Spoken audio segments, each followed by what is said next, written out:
밤마다 화장실 가느라 잠 설치는 분들, 오늘 이 영상이 여러분의 인생을 바꿀 수 있습니다. 단 하루 만에 꿀잠 자는 비결이 있습니다. 약 없이 병원 안 가도 해결되는 방법을 오늘 전부 공개해 드리겠습니다. 여러분, 솔직하게 한번 여쭤보겠습니다. 어젯밤 몇 번이나 깨셨습니까? 한 번, 두 번, 아니면 세 번 이상이신가요? 자다가 화장실 가고 싶어서 눈이 떠질 때, 아이고, 내가 늙어서 주책이네 하고 그냥 넘기지 않으셨습니까? 혹시 밤새 깨는 게 당연하다고, 나이 들면 원래 그런 거라고 체념하고 계시지는 않으십니까? 2025년 대한민국 통계에 따르면 65세 이상 어르신 10명 중 6명이 밤마다 이 고통을 겪고 계십니다. 그리고 더 충격적인 사실이 있습니다. 이 문제를 방치하면 치매 위험이 최대 2배까지 올라간다는 연구 결과가 있습니다. 밤에 자주 깨는 것이 단순히 불편함의 문제가 아니라 생명과 직결된 심각한 건강 문제라는 뜻입니다. 하지만 희망이 있습니다. 오늘 제가 말씀드릴 5가지 방법만 실천하시면 여러분도 오늘 밤부터 화장실 횟수를 절반으로 줄이실 수 있습니다. 저는 내과 전문의로 25년간 수천 명의 환자분들을 진료해 왔습니다. 병원에서는 시간 관계상 충분히 설명드리지 못하는 핵심 정보들을 오늘 이 영상에서 전부 공개하겠습니다. 끝까지 시청하시면 오늘 밤부터 당장 적용할 수 있는 구체적인 실천법을 모두 얻으실 수 있습니다. 자, 그럼 본격적인 이야기를 시작하기 전에 제가 오늘 소개해드릴 한 분의 이야기를 먼저 들려드리겠습니다. 이분의 사연을 들으시면 이건 정말 남의 일이 아니구나 하고 느끼실 겁니다. 제가 오늘 소개할 분은 76세 박순자 어르신입니다. 이분은 평소 건강관리를 철저히 하시는 정말 꼼꼼하고 정정하신 분이셨습니다. 매일 아침 공원에서 산책도 하시고 건강식품도 챙겨 드시고 손주들 돌보시느라 바쁜 일상을 보내고 계셨죠. 그런데 어느 날 진료실에 들어오신 박순자 어르신의 얼굴을 보고 제가 깜짝 놀랐습니다. 평소와 달리 얼굴에 생기가 없으시고 눈 밑에 짙은 다크서클이 내려앉아 계셨거든요. 무슨 일이냐고 여쭤보니까 어르신이 한숨을 푹 쉬시면서 말씀하셨습니다. 선생님, 저 요즘 밤이 너무 무서워요. 밤마다 4번, 5번씩 화장실을 가요. 잠을 자다가 깨서 화장실 가고 다시 누우면 또 마렵고 이러다 보니까 아침에 일어나도 전혀 잔 것 같지가 않아요. 몸은 청은망은이고 머리는 멍하고 낮에는 하루 종일 피곤해서 아무것도 못하겠어요. 어르신의 이야기를 더 들어보니 상황이 정말 심각했습니다. 캄캄한 새벽에 비몽사몽한 상태로 화장실을 가시다가 문지방에 걸려서 넘어질 뻔한 적이 한두 번이 아니라고 하셨습니다. 한 번은 정말 크게 넘어지셔서 무릎에 멍이 시퍼렇게 들었는데 그걸 자식들한테 말하기도 민망하고 걱정 끼치기 싫어서 혼자 참으셨다고 합니다. 더 안타까웠던 건 어르신의 일상이 완전히 무너지고 있었다는 겁니다. 예전에는 경로당에 가셔서 친구분들과 화투도 치시고 노래방도 가시고 손주들 유치원 픽업도 하시고 활발하게 지내셨는데 요즘은 경로당에 가셔도 꾸벅꾸벅 조시니까 친구분들이 걱정하신다고 하더라고요. 손주들 돌보는 것도 너무 피곤해서 며느리한테 미안하다고, 내가 집만 된다고 우울해 하셨습니다. 그리고 어르신이 저한테 가장 두려워하는 게 뭔지 아십니까? 치매요. 요즘 자꾸 깜빡깜빡하고 집중이 안 되고 말도 자꾸 더듬게 되니까 혹시 내가 치매가 오는 건 아닌가 너무 무섭다고 하셨습니다. 잠을 못 자니까 인지 기능이 떨어지는 건데 어르신은 그걸 치매 초기 증상이라고 오해하고 계셨던 거예요. 밤잠을 설치는 것 하나 때문에 어르신의 삶 전체가 흔들리고 있었던 겁니다. 혹시 지금 이 이야기를 들으시면서 어머, 저거 내 얘기네 하고 뜨끔하신 분들 계시죠? 네, 맞습니다. 이게 남의 일이 아닙니다. 밤에 자주 깨서 화장실 가는 것, 의학 용어로는 야간뇨라고 합니다. 그리고 이건 엄연한 질병입니다. 네, 제가 방금 질병이라고 말씀드렸습니다. 많은 분들이 나이 들면 당연히 그런 거지, 방광이 늙어서 그런 거지 하고 참으십니다. 주변에 말하기도 창피하고 병원 가기도 귀찮고 약 먹기도 싫고 그래서 그냥 참고 사시는 분들이 너무 많으세요. 하지만 여러분, 이거 절대 참으시면 안 됩니다. 단순히 잠 좀 설치는 문제가 아닙니다. 그 이유를 지금부터 자세히 설명해 드리겠습니다. 우리가 밤에 푹 자는 동안 뇌에서는 아주 중요한 청소 작업이 진행됩니다. 낮 동안 활동하면서 뇌에 쌓인 노폐물과 독소를 깨끗이 씻어내는 작업이에요. 이 청소 작업은 깊은 잠을 잘 때만 제대로 이루어집니다. 그런데 밤에 자꾸 깨면 어떻게 될까요? 청소가 중간에 멈춰버립니다. 뇌 속에 노폐물이 그대로 쌓이는 거예요. 이 노폐물 중에 베타 아밀로이드라는 물질이 있는데 이게 바로 치매를 일으키는 주범입니다. 잠을 푹 자면 이 물질이 씻겨나가는데 잠을 설치면 계속 쌓입니다. 최근 연구에 따르면 밤에 2번 이상 깨는 사람은 푹 자는 사람보다 치매 위험이 2배나 높다고 합니다.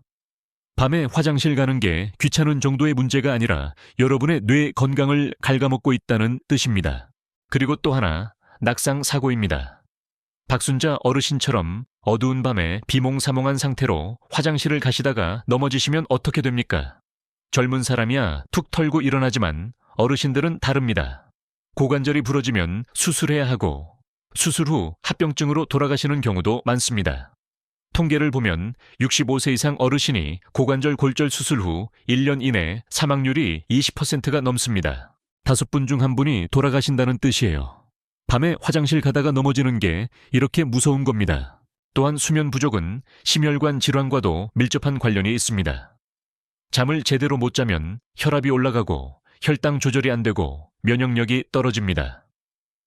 밤에 자주 깨는 분들이 고혈압, 당뇨, 심장질환에 더 잘 걸리는 이유가 바로 이것입니다.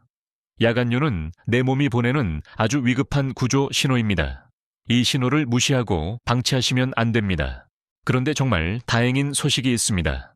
야간류는 고칠 수 있습니다. 그것도 돈 한 푼 안 들이고 집에서 당장 오늘부터 실천할 수 있는 방법들로요. 박순자 어르신의 경우를 말씀드릴게요.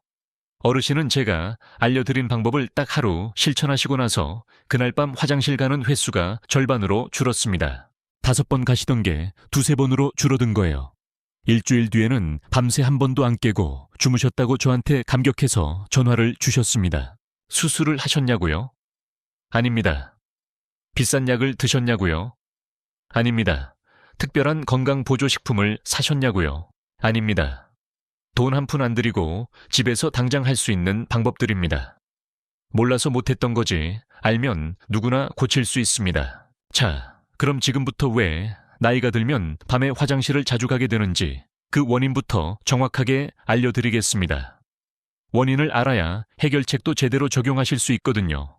조금 전문적인 이야기가 나올 수 있는데 제가 최대한 쉽게 설명해 드릴 테니까 천천히 따라와 주세요. 첫 번째 원인, 항긴요 호르몬의 감소입니다. 우리 뇌 속에는 아주 똑똑한 문지기가 하나 살고 있습니다. 이 문지기의 이름이 항긴요 호르몬인데요. 쉽게 말해서 소변을 농축시키는 호르몬입니다. 이 문지기는 밤이 되면 활동을 시작합니다. 밤에는 주인님이 주무셔야 하니까 소변량을 줄여라 하고 신장에 명령을 내려요. 그래서 젊을 때는 저녁에 물을 많이 마셔도 밤새 소변이 아주 조금만 그리고 진하게 만들어져서 아침까지 푹 잘 수 있었던 겁니다. 그런데 문제는 나이가 들면 이 문지기가 늙어서 일을 잘 안 한다는 거예요. 60세가 넘어가면 항긴요 호르몬 분비량이 젊을 때의 절반 이하로 뚝 떨어집니다. 밤이 됐는데도 소변을 줄이라는 명령을 제대로 안 내리는 거죠. 그러니 밤에도 낮이랑 똑같이 맑고 묽은 소변이 계속 만들어집니다. 방광 크기는 종이컵 2-3개 정도밖에 안 되는데 밤새 물이 쏟아져 들어오니 넘칠 수밖에요. 그러니 뇌가 비상을 걸어서 자꾸 잠을 깨우는 겁니다. 2번째 원인, 다리에 고인 물입니다. 이게 정말 많은 분들이 모르시는 원인인데요. 아주 중요합니다. 낮에 우리가 서 있거나 앉아서 생활하면 중력 때문에 몸속의 수분이 다리로 내려가서 쌓입니다. 하수구에 물 고이듯이 종아리에 물이 꽉 차 있는 거예요. 저녁이 되면 발목이 붓고 양말 자국이 선명하게 남는 분들 많으시죠? 그게 다 물입니다. 그런데 밤에 잠자려고 자리에 딱 누우면 어떻게 될까요? 다리에 고여있던 그 많은 물이 중력이 없어지니까 다시 위로 올라옵니다. 온몸으로 퍼지면서 결국 콩팥으로 들어갑니다. 콩팥 입장에서는 날벼락이에요. 주인이 자려고 누웠는데 갑자기 엄청난 양의 물이 밀려 들어오니까 콩팥은 이걸 빨리 소변으로 만들어서 내보내려고 합니다. 여러분이 잠든 지 1-2시간 만에 소변이 마려워서 깨는 이유가 바로 이겁니다. 다리에 있던 물이 방광으로 다 모인 거예요. 세 번째 원인, 방광의 과민성입니다. 나이가 들면 방광도 예민해집니다. 젊을 때는 방광이 꽉 차야 신호를 보냈는데 나이 들면 반만 차도 신호를 보내요. 방광 센서가 고장 난 거죠. 실제로는 소변이 별로 안 찼는데 뇌한테 꽉 찼습니다. 지금 당장 비워야 합니다 하고 거짓 보고를 올립니다. 그래서 급하게 화장실 가서 보면 쥐꼬리만큼 나오는 거예요. 느낌은 엄청 급했는데 막상 양은 얼마 안 되는 거죠. 네 번째 원인, 수면 무호흡증입니다. 코를 심하게 고시는 분들, 잠잘 때 숨이 끊기는 것처럼 컥컥거리는 분들 계시죠? 이게 수면 무호흡증인데요. 이게 야간뇨와 아주 밀접한 관련이 있습니다. 수면 무호흡증이 있으면 자다가 숨이 막히면서 심장이 비명을 지릅니다. 그러면 심장에서 아주 강력한 이뇨 호르몬을 뿜어내요. 몸에 물이 너무 많아서 숨이 막히나 보다, 빨리 물을 빼라 하고 착각을 하는 거죠. 그래서 코 고시는 분들은 밤새 소변이 폭포수처럼 만들어집니다. 야간뇨가 심한 분들 중에 실제로 수면 무호흡증이 원인인 경우가 상당히 많습니다. 다섯 번째 원인, 약물입니다. 혹시 혈압약을 드시고 계신 분들 계시죠? 고혈압 약 중에는 이뇨제 성분이 들어있는 경우가 아주 많습니다. 이뇨제가 뭡니까? 말 그대로 소변을 억지로 만들어서 배출시키는 약입니다. 몸속의 수분을 빼내서 혈관 압력을 낮추는 원리거든요. 이 약을 저녁에 드시면 밤새 약 기운이 돌면서 콩팥을 쥐어짜 소변을 만들어냅니다. 내 의지와 상관없이 약 기운 때문에 화장실을 가게 되는 거예요. 자, 원인을 알았으니 이제 해결책을 말씀드리겠습니다. 오늘 제가 의사생활 25년의 노하우를 담아서 밤새 화장실 안 가고 아침까지 푹 주무시는 확실한 해결책 5가지를 알려드리겠습니다. 이 5가지만 실천하시면 여러분의 밤이 완전히 달라지실 겁니다. 첫 번째 해결책, 저녁 6시 이후 수분 통제입니다. 오늘 저녁 6시부터는 물을 끊으셔야 합니다. 물만 안 드시는 게 아니라 국물, 과일, 차 전부 다 끊으셔야 합니다. 목이 정말 마르시면 입만 살짝 축이는 정도로 끝내십시오.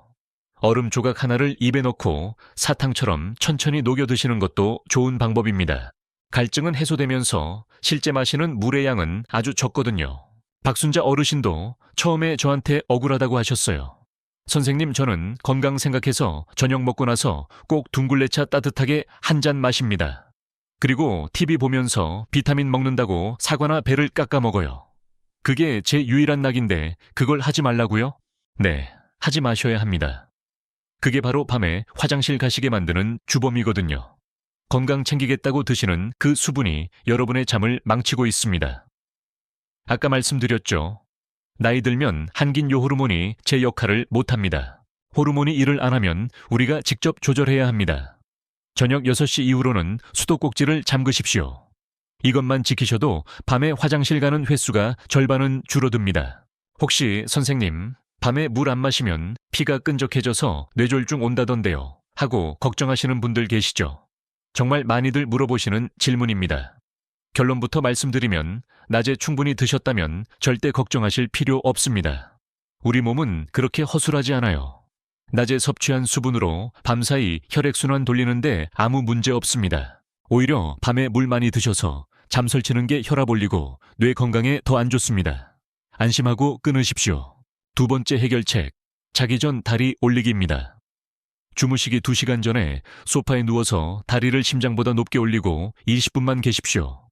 쿠션이나 베개를 다리 밑에 받치셔도 좋고 벽에 다리를 기대셔도 좋습니다. 이게 무슨 뚱딴지 같은 소리냐, 소변이랑 다리랑 무슨 상관이냐 싶으시죠? 아까 원인 설명할 때 말씀드렸잖아요. 낮에 다리로 쏠렸던 체액이 밤에 누우면 방광으로 몰린다고요. 그러니까 어떻게 해야겠습니까? 그 물을 잘 때 빼지 말고 자기 전에 미리 빼버리자는 겁니다. 저녁 드시고 TV 보실 때 다리를 높게 올리고 20분만 있어 보십시오. 그러면 다리에 있던 물이 순환되면서 소변으로 만들어집니다. 그리고 주무시기 직전에 화장실 가서 그걸 싹 비우고 주무시는 겁니다. 그러면 밤새 방광을 괴롭힐 물이 미리 다 빠져나갔으니까 훨씬 편안하게 주무실 수 있습니다. 박순자 어르신도 다리 올리기를 한 날이랑 안 한 날 차이가 하늘과 땅 차이라고 하셨습니다. 이거 정말 효과 좋습니다. 돈 한 푼 안 들고 부작용도 없는데 효과는 확실하니까요. 세 번째 해결책, 약 먹는 시간 바꾸기입니다. 혹시 혈압약을 저녁 식사 후에 드시고 계시지 않습니까? 만약 그렇다면 범인은 바로 그 약일 확률이 매우 높습니다. 아까 말씀드렸듯이 고혈압 약 중에는 이뇨제 성분이 들어있는 경우가 많아요. 이 약의 효과는 보통 드시고 나서 6시간에서 8시간 동안 지속됩니다. 계산을 한번 해볼까요? 저녁 7시에 이 약을 드셨습니다. 그러면 밤 1시, 새벽 3시, 새벽 5시, 우리가 한창 자야 할 그 시간에 약 기운이 돌면서 콩팥을 쥐어짜 소변을 만들어냅니다. 내 의지와 상관없이 약 기운 때문에 화장실을 가게 되는 겁니다. 박순자 어르신도 그러셨어요. 선생님, 아침에는 정신없어서 자꾸 까먹으니까 마음 편하게 저녁 먹고 혈압약을 먹습니다 하셨거든요. 아주 성실한 환자분이셨죠. 그런데 그 성실함이 오히려 독이 되고 있었습니다. 그래서 제가 처방을 바꿔드렸습니다. 어르신, 이 약은 무조건 아침 식사하시고 드세요. 딱 시간만 바꿨습니다. 그랬더니 어떻게 됐을까요? 낮에는 어차피 활동하니까 화장실 자주 가는 게 크게 문제 안 되잖아요. 낮에 소변을 다 배출하고 나니 밤에는 콩팥도 쉴 수 있게 된 겁니다. 여러분도 다음 병원 진료 때 의사 선생님께 꼭 여쭤보십시오. 선생님, 제가 밤에 소변 때문에 너무 힘든데 혹시 제 약 중에 이뇨제가 들어있나요? 아침으로 옮겨도 될까요? 이 질문 하나가 여러분의 밤을 구원할 수 있습니다. 단, 반드시 의사 선생님과 상의하시고 바꾸셔야 합니다. 절대 임의로 약 드시는 시간을 바꾸시면 안 됩니다. 네 번째 해결책, 뇌의 거짓말에 속지 않는 훈련입니다. 이건 조금 연습이 필요합니다. 밤에 깼을 때 바로 화장실로 달려가지 마시고 침대에 가만히 누워서 2분만 기다려 보십시오. 박순자 어르신은 성격이 깔끔하셔서 자다가 조금만 요의가 느껴져도 벌떡 일어나서 화장실로 달려가셨습니다. 그런데 가서 보면 소변이 많이 나옵니까? 아닙니다. 찔끔 나오고 맙니다. 그런데도 느낌은 엄청 급했거든요. 이게 바로 뇌가 보내는 가짜 신호, 절박뇨입니다. 우리 방광은 생각보다 큽니다. 종이컵 두세 잔은 거뜬히 담을 수 있어요. 그런데 나이가 들면 방광 센서가 예민해져서 반컵만 차도 뇌한테 주인님 꽉 찼습니다. 지금 당장 비워야 합니다 하고 거짓 보고를 올립니다. 밤에 자다가 깼을 때 바로 화장실로 달려가는 습관은 이 거짓말쟁이 센서를 더 예민하게 만들어요. 아, 주인이 내 말 듣고 바로 반응하네 하고 학습을 해버리는 거죠. 그래서 훈련이 필요합니다. 오늘 밤부터는 자다가 깼는데 소변이 마렵다. 시계를 보지 마시고 침대에 가만히 누워서 마음속으로 숫자를 세십시오.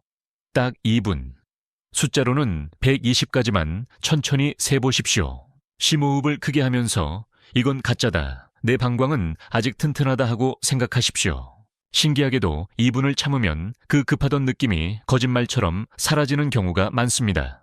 그리고 다시 잠들 수 있습니다. 박순자 어르신도 처음에는 선생님 참다가 이불에 지도 그리면 어떡해요 하고 겁내셨는데 막상 해보니 100가지 세기도 전에 다시 잠드신 날이 많았다고 합니다. 아침에 일어나서 가보면 소변량도 충분하고요. 이게 바로 방광 용량을 늘리고 뇌를 교육하는 최고의 치료법입니다. 다섯 번째 해결책, 수면 무호흡증 점검입니다. 혹시 코를 심하게 고신다는 이야기 들으시는 분들, 잠잘 때 숨이 끊긴다는 이야기 들으시는 분들 계시면 꼭 수면 검사를 받아보십시오. 아까 설명드렸듯이 수면 무호흡증이 있으면 밤새 이뇨 호르몬이 분비되어서 소변이 폭포수처럼 만들어집니다. 이런 분들은 아무리 물을 안 마셔도 다리를 올려도 효과가 없어요. 원인이 다르니까요. 만약 주변에서 당신 자다가 숨 안 쉬더라, 코 골다가 갑자기 조용해지더라 하는 소리 들으셨다면 비뇨기과가 아니라 수면 검사를 먼저 받아보셔야 합니다. 요즘은 집에서 간편하게 할 수 있는 수면 검사 기기도 있으니까 부담 갖지 마시고 검사 받아보세요. 코골이만 고쳐도 야간뇨가 싹 사라지는 경우가 정말 많습니다. 자, 지금까지 5가지 해결책을 말씀드렸습니다. 정리하면 첫째 저녁 6시 이후 물 끊기, 둘째 자기 전 다리 올리기, 셋째 약 먹는 시간 아침으로 바꾸기, 넷째 밤에 깼을 때 2분 참기, 다섯째 수면 무호흡증 점검하기입니다. 이 내용들이 머릿속에 둥둥 떠다니시죠. 이걸 어떻게 실천해야 할지 막막하실까봐 박순자 어르신이 실제로 실천하고 계신 24시간 야간요 탈출 시간표를 알려드리겠습니다. 여러분은 고민하지 마시고 이 시간표 그대로 딱 3일만 따라해 보십시오. 아침 7시, 눈 뜨자마자 제일 먼저 하시는 일이 뭘까요? 물 한 잔 드시고 혈압약을 드시는 겁니다. 예전에는 저녁 드시고 느긋하게 드셨는데 이제는 눈 뜨자마자 드십니다. 그래야 약 기운이 낮에 돌고 밤에는 빠지니까요. 오전과 낮 시간은 자유입니다. 이때 중요한 건 물 마시기입니다. 많은 분들이 밤에 화장실 가기 싫다고 낮부터 물을 안 드시는데 그러면 큰일 납니다. 낮에는 충분히 드셔야 합니다. 그래야 몸속 노폐물이 빠져나갑니다. 탈수가 오면 오히려 건강에 더 해로워요. 낮에는 물도 마음껏 드시고 좋아하시는 커피도 드시고 국물 있는 음식도 드시고 자유롭게 드세요. 오후 5시가 되면 비상벨이 울립니다. 이때부터 서서히 워밍업을 하셔야 합니다. 오후 5시 이후로는 카페인 음료를 딱 끊으십시오. 카페인은 이뇨 작용을 하거든요. 그리고 과일도 이때까지만 드셔야 합니다. 저녁 식사 후에 깎아먹는 배 한 조각, 수박 한 쪽이 밤새 여러분을 괴롭히는 주범입니다. 과일에는 수분이 90% 이상 들어있거든요. 저녁 6시, 저녁 식사 시간입니다. 이때부터는 국물 금지입니다. 밥 말아 드시지 마시고 건더기 위주로 식사하십시오. 찌개나 국은 건더기만 건져 드시고 국물은 남기세요. 식사 후에 습관적으로 물 한 컵 드시던 것도 반 컵으로 줄이셔야 합니다. 박순자 어르신이 처음에 이걸 제일 힘들어 하셨습니다. 선생님, 저녁에 입이 심심해서 어떡해요? 그래서 제가 알려드린 비법이 있습니다. 바로 얼음 물고 있기입니다. 목이 너무 마르면 물을 벌컥벌컥 드시지 말고 얼음 조각 하나를 입에 넣고 사탕처럼 천천히 녹여 드십시오. 그러면 갈증은 해소되면서 실제 마시는 물의 양은 아주 적습니다. 이거 정말 효과 좋습니다. 저녁 18시 드라마 보실 시간이죠. 이때 소파에 그냥 앉아 계시지 말고 쿠션을 높게 쌓아서 다리를 올려두십시오. 아니면 바닥에 누워서 다리를 소파 위에 척 걸치십시오. 딱 20분입니다. 낮 동안 다리에 고였던 물이 내려와서 방광으로 모이는 시간입니다. 이렇게 하시면서 드라마도 보시고 스마트폰으로 손주 사진도 구경하시고 편하게 쉬시면 됩니다. 밤 10시 잠자리에 들기 직전에 마지막으로 화장실을 다녀옵니다. 쥐어짜듯이 비우고 오십시오. 다리 올리기로 빼낸 물까지 전부 비우는 겁니다. 그리고 침대에 눕습니다. 혹시 새벽 2시에 눈이 떠지셨나요? 바로 일어나지 마십시오. 아, 내 뇌가 또 속이는구나 생각하시고 침대에서 심호흡하면서 숫자를 120까지 세십시오. 만약 120까지 셌는데도 정말 못 참겠다 싶으면 그때 다녀오십시오.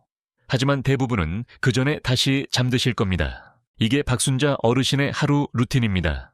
이렇게 실천하시니까 일주일 만에 밤새 한 번도 안 깨고 주무시게 되셨어요.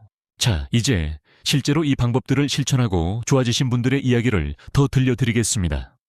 박순자 어르신 외에도 이 방법으로 야간요를 극복하신 분들이 정말 많거든요. 첫 번째로 소개해드릴 분은 62세 김영호 선생님입니다. 이분은 은퇴 후에도 아파트 경비 일을 하시는 부지런한 분이셨어요. 그런데 밤에 3원 4번씩 화장실을 가시니까 낮에 경비실에서 자꾸 졸게 되더라는 거예요. 관리소장한테 혼돈하시고 본인도 자존심이 상하셔서 많이 속상해 하셨습니다. 이분은 경비일 특성상 밤에 순찰도 돌아야 하고 불규칙한 생활을 하시거든요. 그래서 처음에는 이 방법이 안 맞을 것 같다고 걱정하셨는데 저녁 6시 물 끊기와 다리 올리기 이 두 가지만 실천하셨거든요. 순찰 돌기 전에 화장실 한 번 가시고 자기 전에 다리 올리고 한 번 더 가시고 딱 두 가지만 하셨는데 2주 만에 밤에 1번만 깨시게 됐어요. 지금은 낮에 전혀 졸리지 않으시고 일도 훨씬 수월하게 하신다고 좋아하십니다. 두 번째로 소개해드릴 분은 68세 이순희 여사님입니다. 이분은 손주 돌보시느라 낮에도 바쁘신데 밤에 5번씩 깨시니까 만성 피로에 시달리셨어요. 며느리가 손주 맡기는 게 미안해서 따로 베이비시터 알아보려고 했다는 걸 우연히 듣고 너무 마음이 아프셨다고 합니다. 내가 짐이 되는구나 싶어서요. 이분은 특히 저녁에 둥글레차 마시는 습관이 있으셨는데 그걸 딱 끊으시고 얼음 물고 있기로 바꾸셨어요. 그리고 손주 재우고 나서 20분 동안 다리 올리고 쉬시는 시간을 만드셨습니다. 한 달 후에는 밤에 한 번도 안 깨는 날이 생기기 시작하셨고 지금은 거의 매일 푹 주무십니다. 낮에 피로감이 사라지시니까 손주랑 놀이터에서 뛰어노실 힘이 생기셨다고 너무 행복해 하십니다. 세 번째로 소개해 드릴 분은 71세 정만수 어르신입니다. 이분은 코를 엄청 심하게 고시는 분이었어요. 밤에 6번 넘게 화장실을 가셨는데 물을 끊어도 다리를 올려도 전혀 나아지지 않으셨어요. 그래서 수면 검사를 권유드렸더니 중증 수면무호흡증 진단을 받으셨습니다. 양압기 치료를 시작하시니까 코골이가 사라지면서 야간뇨도 같이 사라졌어요. 지금은 밤에 1번 정도만 깨십니다. 네 번째로 소개해드릴 분은 54세 박지영 대리님입니다. 아직 50대 중반이신데 밤에 2, 3번씩 깨시더라고요. 직장 생활하시면서 만성 피로에 시달리시고 집중력이 떨어지시고 업무 실수도 잦아지시고 많이 힘들어 하셨습니다. 이분은 고혈압 약을 저녁에 드시고 계셨는데 약 먹는 시간을 아침으로 바꾸시니까 바로 효과가 나타났어요. 일주일 만에 밤에 한 번도 안 깨는 날이 생기기 시작하셨고 지금은 업무 집중력도 돌아오시고 승진까지 하셨다고 합니다. 이렇게 연령대도 다르고 상황도 다르고 원인도 다른 분들이지만 모두 야간뇨를 극복하셨습니다. 중요한 건 원인을 파악하고 그에 맞는 방법을 실천하는 것입니다. 그리고 무엇보다 포기하지 않는 마음이에요. 자, 이제 간단한 자가 진단을 해보겠습니다. 본인의 야간뇨가 얼마나 심한지 어떤 유형인지 알아야 더 정확하게 대처할 수 있거든요. 10초 테스트입니다. 지금부터 제가 질문을 드릴 테니까 해당되시는 게 몇 개인지 세어보세요. 첫째, 밤에 2번 이상 화장실에 가십니까? 둘째, 화장실에 가도 소변량이 적습니까? 셋째, 저녁에 국물 음식이나 과일을 자주 드십니까? 넷째, 혈압약을 저녁에 드십니까? 다섯째, 코를 심하게 고신다는 이야기를 들으십니까? 여섯째, 저녁이 되면 발목이 붓거나 양말 자국이 남습니까? 일곱째, 아침에 일어나도 개운하지 않고 피곤하십니까? 해당되는 게 몇 개이신가요? 3개 이상이시면 야간뇨가 상당히 심한 상태입니다. 오늘 알려드린 방법들을 적극적으로 실천해 보셔야 합니다. 5개 이상이시면 생활 습관 개선과 함께 전문의 상담을 받아보시는 게 좋습니다. 그리고 배뇨일지를 한번 써보시길 권해드립니다.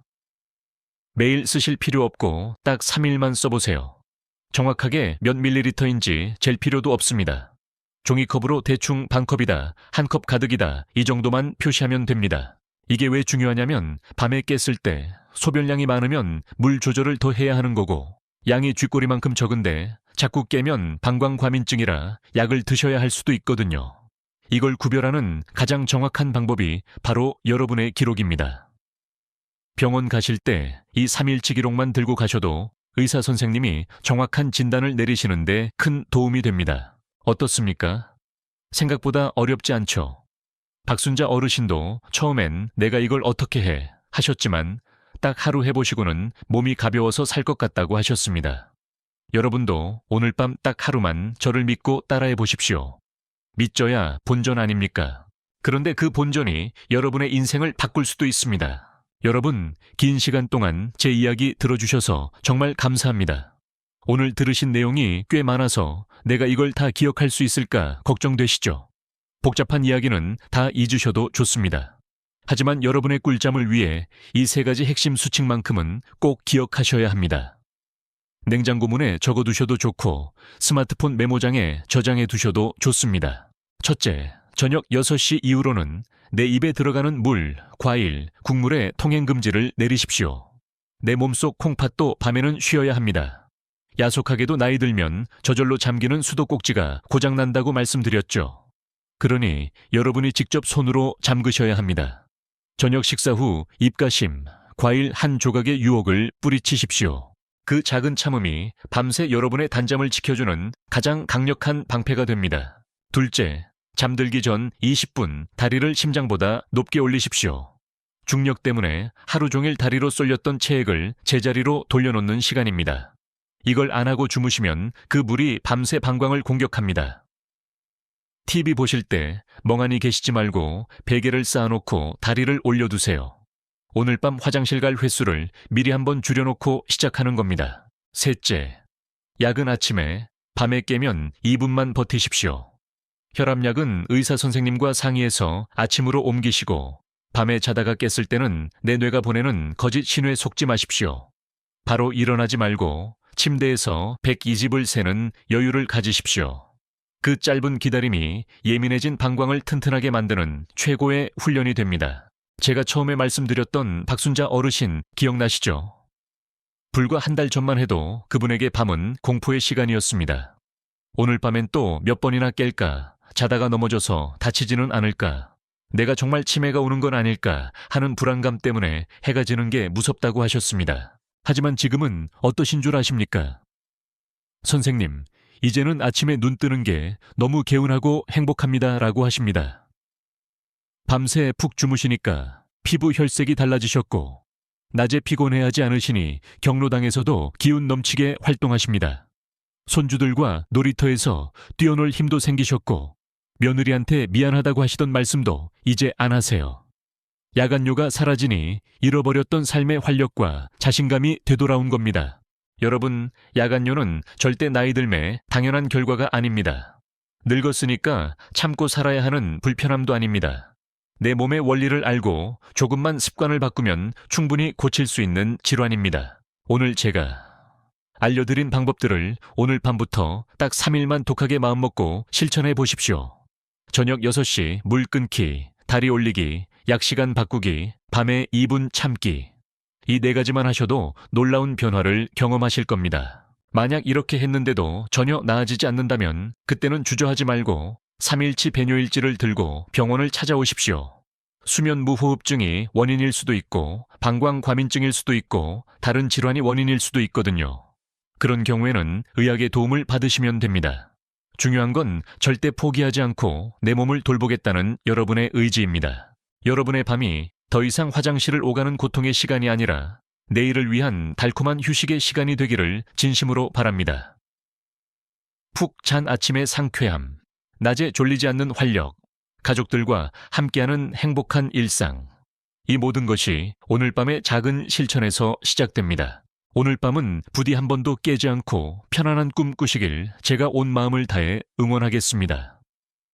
박순자 어르신처럼, 김영호 선생님처럼, 이순희 여사님처럼, 정만수 어르신처럼, 박지영 대리님처럼 여러분도 반드시 야간요를 극복하실 수 있습니다.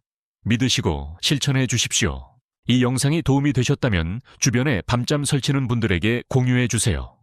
여러분의 작은 공유가 누군가에게는 큰 선물이 될 수 있습니다. 지금까지 대한민국 어르신들의 든든한 건강 주치의였습니다. 감사합니다.